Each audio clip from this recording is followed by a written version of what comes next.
이번에 말씀드릴 부분은 천수송계의 단전에 관한 부분을 말씀드리고자 하는 것입니다. 거듭거듭 말씀드렸지만 주자의 본인은 공자께서 쓰신 단전을 중심으로 하여서 본의의 주를 쓰고 있었던 것입니다. 그렇기 때문에 우리가 앞에서 강의했던 부분이 이미 단전의 부분을 강의한 결과인 것입니다. 바로 주자께서는 단사에서 단전을 중심으로 해서 주를 붙이셨기 때문에 정작 단전에서는 주가 붙어 있지 않은 것입니다. 그게 주자께서 본의의 주를 쓰실 때의 특성인 것입니다. 그래서 단전에서의 주자의 본의는 간단하게 주가 쓰여 있음을 볼 수 있는 것입니다.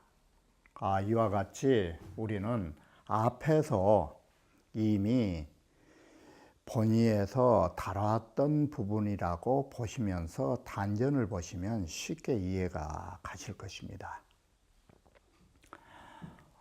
공자의 단전에 말하기를 우리 앞에 본의주에서 이거 보셨잖아요. 상강하흠이니 이런 말들.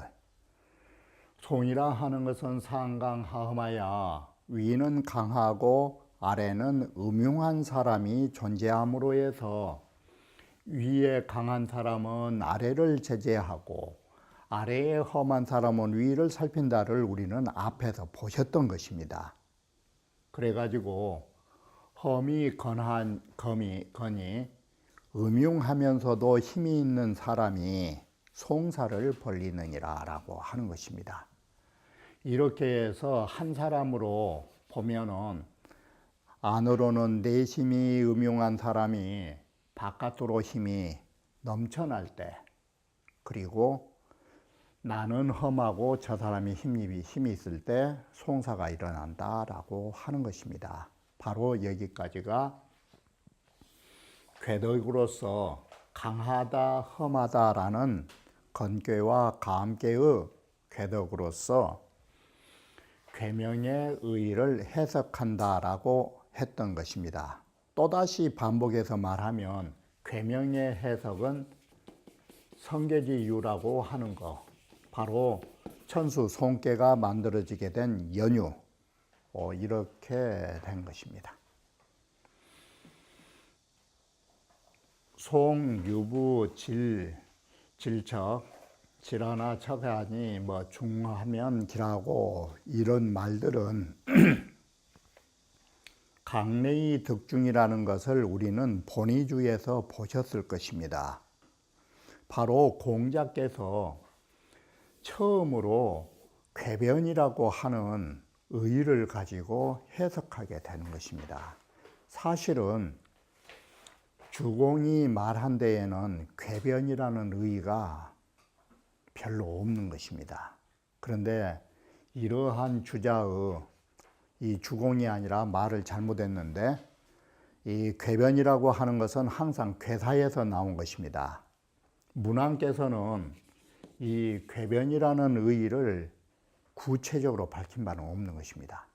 그런데 문왕이 쓰신 단사를 공자는 해석하면서 궤변설을 대입한 것입니다.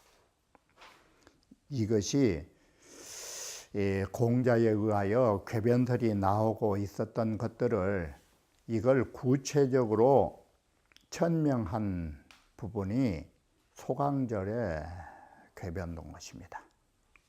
이렇게 해서 소강절의 궤변도를 바로 주자의 본의에서 받아들여서 해석한 것입니다. 그런데 이 궤변이라고 하는 것이 본격적으로 우리는 구체적으로 살펴보고자 다음 강좌에서 별도의 장을 마련했다라고 앞서 말씀드렸던 것입니다. 그래서 강내득중이라고 하는 것인데 이것은 주자께서 궤변이라고만 말했지 구체적으로 본의주에서 간단하게 말한 것입니다. 그래서 건안구 씨의 말을 1차적으로 궤변해서 살펴보고 다시 본격적인 것은 다음 강좌에서 말씀드리게 될 것입니다. 바로 궤변은 둔께로부터 온다라고 해서 바로 둔께에서 천수송께로 올 때는 이 세 번째 효가 두 번째로 온 것을 말한 것입니다. 그래서 천산돈께의 구삼이 천수송으로 오면서 구이의 아래로 내려왔다라는 말이 되는 것입니다. 자, 그러면 건안고시 말을 우리 간단하게 한번 보시면 강내의 득중이라고 하는 것은 궤변으로 말한 것이다 라고 해서 이게 공자께서 강내라고 강이 왔다라고 하는 이것이 궤의 변화에 사용되는 용어이기 때문에 그런 것입니다. 자, 그러면 역중에 온 궤변은 시어차라 주역에 있어서의 궤변을 말한 부분은 바로 천수송께가 처음인 것입니다. 이게 천수송께가 처음인데 강이 자상이 반하는 위래요. 자, 글자 쓸 적에 양강이 올레자 쓸 적에는 위에서 아래로 되돌아 내려올 적에 레자를 쓴다. 쉽게 말하면 위에서 아래로 내려오면 올레자를 쓰게 되는 것이고 음의 경우도 있는 거예요. 유의 경우는 아래로부터 위로 올라가면 가랑자를 쓴다. 이게 오고 간다라는 글자 개념이 이와 같다. 양이 위에서 내려오면 올레, 음이 아래에서 올라가면 가랑. 이게 궤변에서 사용하는 글자다. 그래서 가랑자나 이 진자를 두 가지로 쓰고 있다. 범 궤중에 언 강유 상하지 왕래자 다라. 우리는 이 궤해버 살펴보면 강유, 음양이라고 하는 것이 경우에 따라서는 올라갔다 내려갔다 하는 이 왕래하는 것이 많아요. 변께로 말한 부분이 많다 이 소리예요. 변께로 말한 부분이 많다. 삼음 삼양직계는 세 개의 음과 세 개의 양으로 구성된 궤에서는 바로 어떤 궤변도가 일어나느냐. 내외 양체지 변야라. 우리는 방금 말한 것은 단꾀입니까? 양체입니까? 아랫꾀를 갖고만 말했죠. 그런데 어느 경우에는 아랫꾀에서도 변하고 위에꾀에서 변한 경우도 있어요. 이걸 내외 양괴체, 체라는 말은 괴자로 바꾸면 쉽죠. 내외 양괴가 변하는 경우도 있어요. 바로 이 세합과 비의유가 여기에 해당된다. 이 뭔 말이냐면 세합을 보면 어때요? 세 개의 음과 세 개의 양으로 구성되어 있는데 삼음삼양인데 여기에서 비께로 바뀔 때 어땠어요? 이게 비께로 바뀔 때 이게 어떻게 되는 거는 세합의 네 번째가 비의 세 번째로 내려와 본 것이에요. 이게 그리고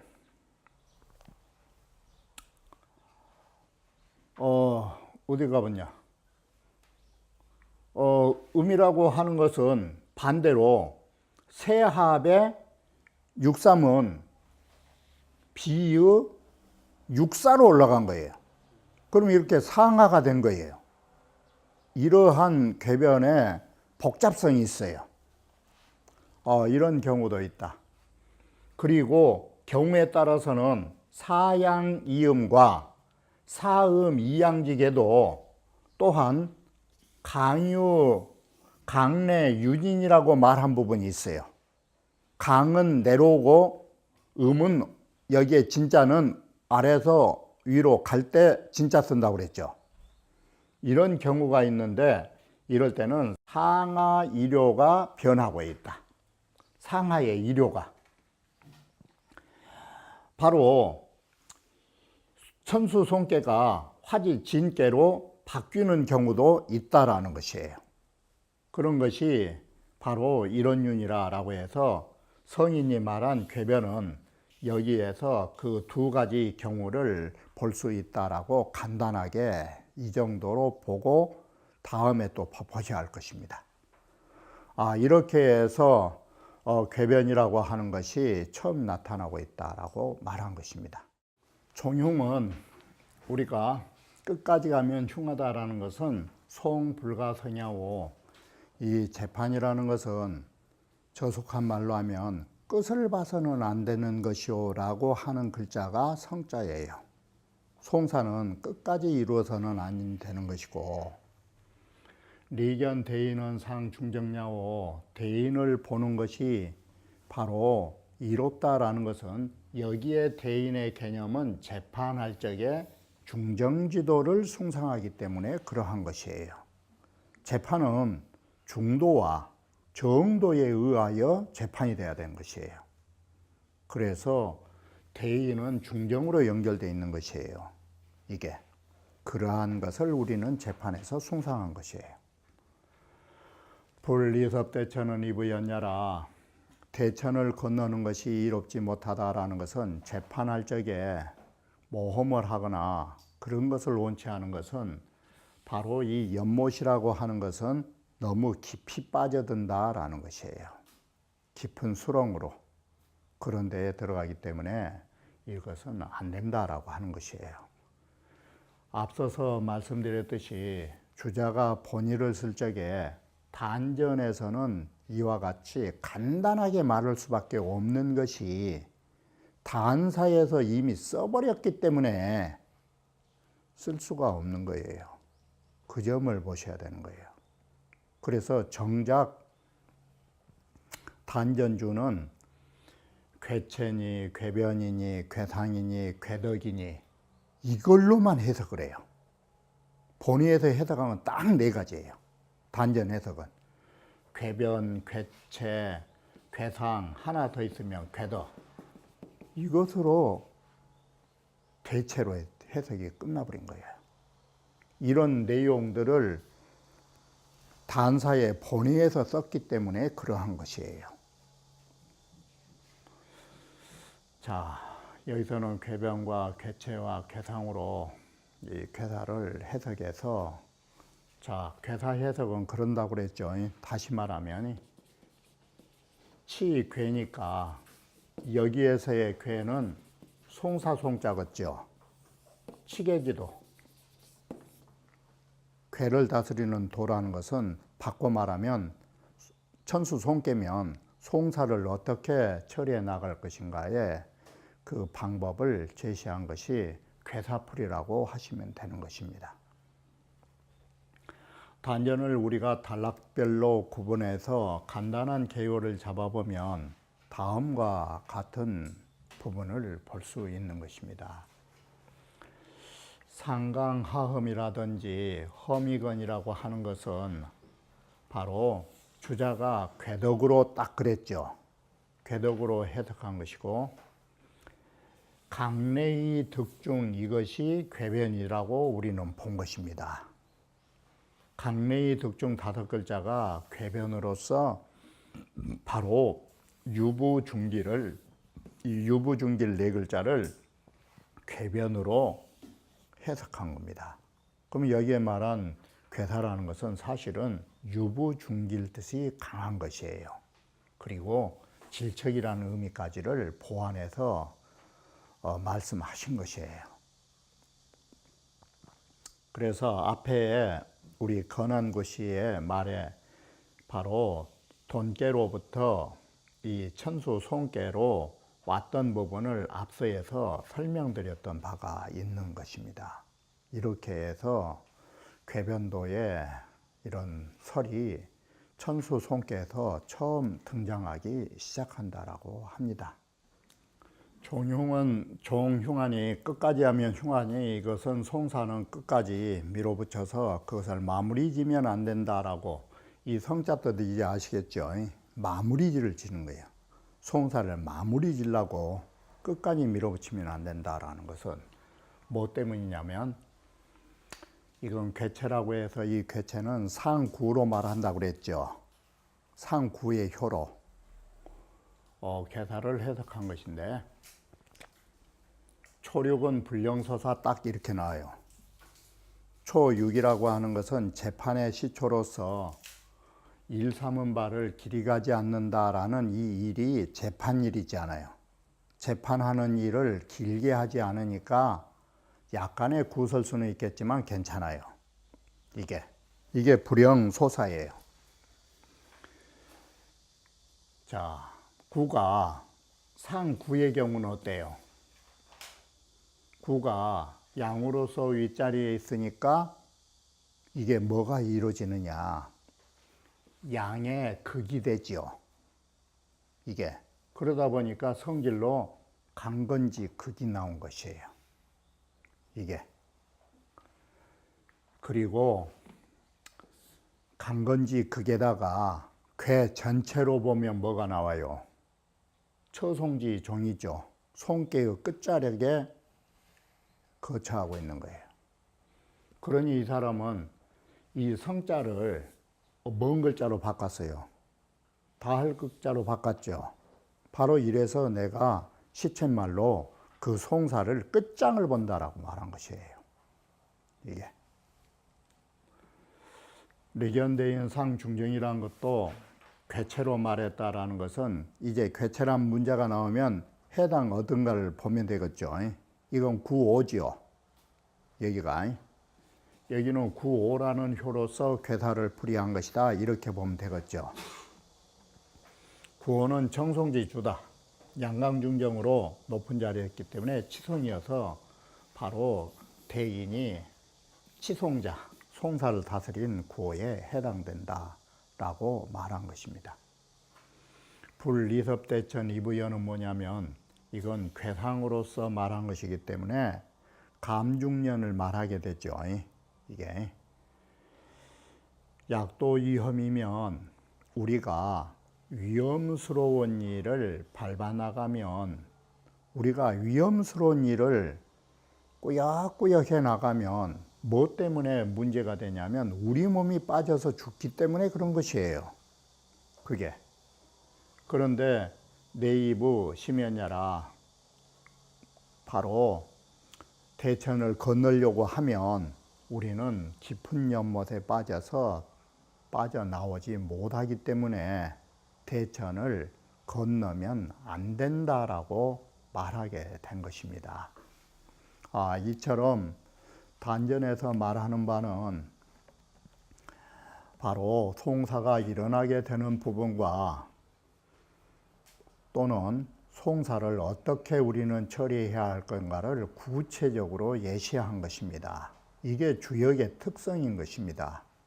그래서 천수 손께만 그러한 것이 아니라 모든 64궤 하나하나마다 그 얼마 안 되는 부분에서 그러한 일이 이루어지게 되고 그러한 일을 어떻게 처리하게 될 것인가를 가장 집약적으로 잘 설명해 준 책이라고 우리는 말하고 있는 것입니다. 그래서 주역이라고 하는 것이 단순한 점서가 아니라 점서인과 동시에 거기에는 모든 인간사를 총체적으로 집약하여 64개의 조목을 설정했다라고 말한 것입니다. 그러면 다음 시간에는 궤변에 관한 부분을 전문적으로 한번 다뤄보고자 하는 것입니다.